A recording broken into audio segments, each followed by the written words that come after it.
Palanpur નગરપાલિકાનું general board હતું. General બોર્ડમાં અગાઉથી જ અમે નક્કી કર્યું હતું કે ભાઈ સારી રીતે આપણું બોર્ડ ચાલે અને એ પ્રમાણે મુદ્દા વાઇઝ ચર્ચા થાય.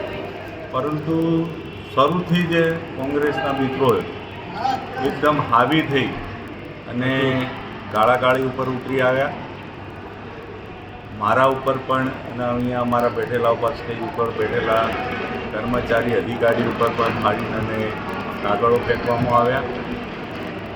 એમના કામ બાબતમાં પણ જોઈએ તો જે વચ્ચે 2-3 વખતે એમને ખોટી પ્રસિદ્ધિ મેળવવા માટે વોર્ડ નંબર 3ના કામમાં એક કામ ચાલુ કરાવેલું હતું તો 3 વખત બંધ કરાવડાવ્યું. 3 વખતમાં 2 વખત તો ગાડી આવેલી એ પણ પાછી મોકલવામાં આવી. એટલે એમને કામ કરવા દેવું નથી અને ખોટી પ્રસિદ્ધિ મેળવવા માટેના એ લોકો તાયફા કરતા હોય છે મીડિયા સામે ને એમના સામે. સાથે સાથે અમારા કને લિસ્ટ છે કે એ પ્રકારે એ લોકો એમ કે અમારા વિકાસના કામો નથી થયા. અંદાજે કરોડો રૂપિયાના કામો 2.77 કરોડના કામો એમના વિસ્તારના અંદર કામો લેવામાં આવેલા છે.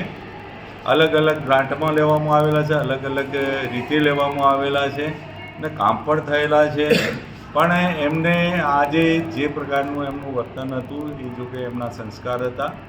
અમે અમારા સંસ્કાર ના ભૂલીને અમે આજે સારી રીતે ચાલે એ પ્રકારનું અમારું બધા જે નક્કી કરેલું હતું અને આજે આ પ્રકારે એમને વર્તન કર્યું એ આજે અમે બધા એને વખોડી કાઢ્યું. સાધારણ